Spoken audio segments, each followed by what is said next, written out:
Many people today believe all religions are equal and that a good God would never send anyone to hell. Christianity has traditionally taught that Jesus is the only way to heaven, but within Christianity there are many churches who try to make it as easy as possible to become a Christian.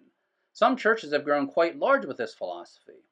Most people who regularly attend church believe most of their fellow church attenders are saved. However, Luke 13 contains some statements by Jesus that counter all those beliefs. In the first 9 verses of chapter 13, Jesus used the deaths of some Galileans to teach that the victims of a tragedy are not necessarily greater sinners. Verses 10 through 17 tell us a synagogue official became indignant when Jesus healed a woman on the Sabbath. 18 through 21 contain the parable of the mustard seed. Then in verse 22 we read that Jesus was passing through multiple villages on his way to Jerusalem. Now let's pick up reading at Luke 13, verse 23. And someone said to him, "Lord, are there just a few who are being saved?" And he said to them, the context of this verse does not indicate what prompted this question. It appears someone randomly asked if it was many or few who were being saved. This is a relevant question to ask today.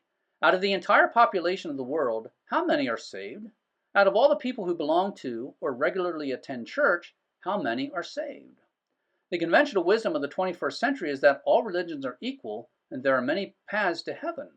Some people believe a just God would not condemn anyone to hell. The people who espouse those philosophies believe many people are being saved.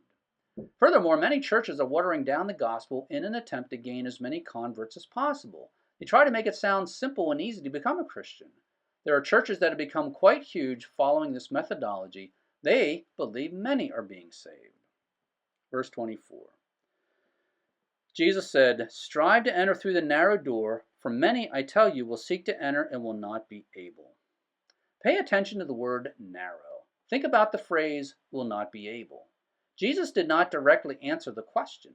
However, by commanding people to enter via the narrow door and warning that many will not be able to enter, he indicated only a few were and are being saved. Jesus warned us there is only a narrow path into salvation. Many people in the world are not saved. All religions are not equal. Out of all the people who belong to or attend church in the 21st century, only a few of them are actually saved. Verse 25. Once the head of the house gets up and shuts the door, and you begin to stand outside and knock on the door, saying, "Lord, open to us," then he will answer and say to you, "I do not know where you are from." In this illustration, the head of the house represents God. Contrary to those who believe everyone will be saved, or that all religions lead to heaven, Jesus taught that some will be left outside. Verse 26. Then you will begin to say, "We ate and drank in your presence, and you taught in our streets." The people who ate and drank in the presence of the head of the house may represent the Jewish people.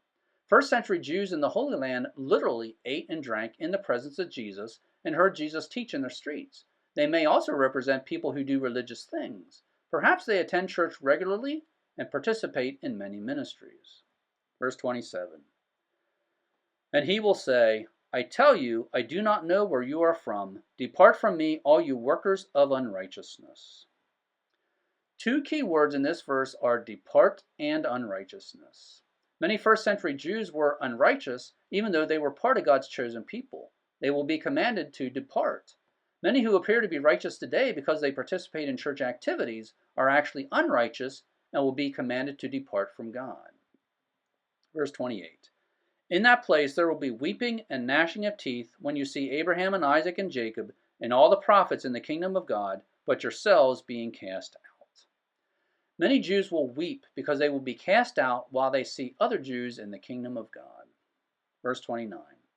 And they will come from east and west and from north and south and will recline at the table in the kingdom of God. The people who come from east, west, north, and south are Gentiles who are true believers. Verse 30. And behold, some are last who will be first, and some are first who will be last.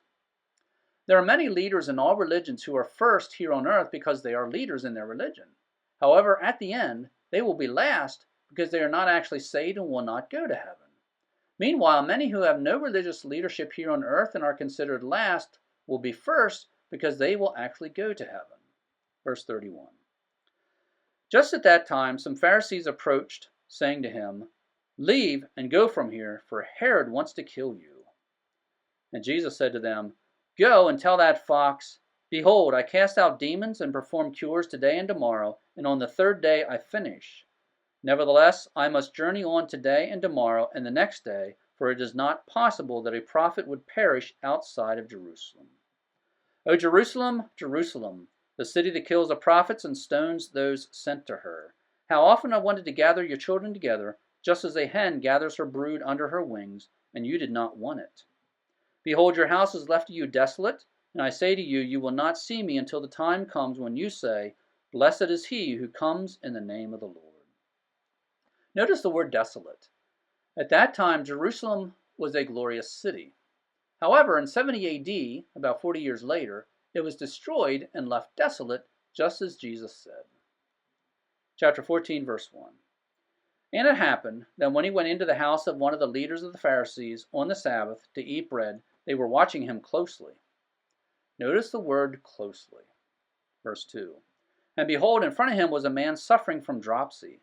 And Jesus answered and spoke to the scholars of the law and Pharisees, saying, Is it lawful to heal on the Sabbath or not? Jesus knew this was a trap, so he started with a question. Verse 4. But they were silent, and he took hold of him, healed him, and sent him away. And he said to them, Which one of you will have a son or an ox fall into a well, and will not immediately pull him out on a Sabbath day? Jesus effectively pointed out the hypocrisy of the Pharisees. They would rescue one of their animals on a Sabbath, but condemned Jesus for rescuing a human on the Sabbath. Verse 6. And they could make no reply to this. And Jesus was telling a parable to the invited guests when he noticed how they were picking out the places of honor at the table, saying to them, When you are invited by someone to a wedding feast, do not recline at the place of honor, lest someone more highly regarded than you be invited by him. And he who invited you both will come and say to you, Give your place to this man, and then in shame you proceed to occupy the last place. The conventional wisdom of the 21st century is that all religions are equal, and there are many paths to heaven. Some people believe a just God would not condemn anyone to hell. The people who espouse those philosophies believe many people are being saved. Furthermore, many churches are watering down the gospel in an attempt to gain as many converts as possible. They try to make it sound simple and easy to become a Christian. There are churches that have become quite huge following this methodology. They believe many are being saved. When a man asked Jesus if only a few are being saved, he responded with teachings and illustrations that confirmed only a few are being saved. The entry into the kingdom of God is narrow. There are many religious people who are not saved. There are many people in our churches who will not spend eternity in heaven. Instead of watering down the gospel in an effort to gain as many so-called converts as possible, churches need to faithfully and accurately preach a true gospel so that they correctly communicate how to be saved and stop giving false hope to people who are not actually saved. Thanks for visiting Bible Mountain. If you have already joined my email list, thank you, and please tell others about Bible Mountain. If you have not joined my email list yet, please do so now. In order to join, go to BibleMountain.com, click on subscribe, and that will take you to a page where you can sign up. Your email address will not be sold nor given away. Once again, thanks for visiting Bible Mountain.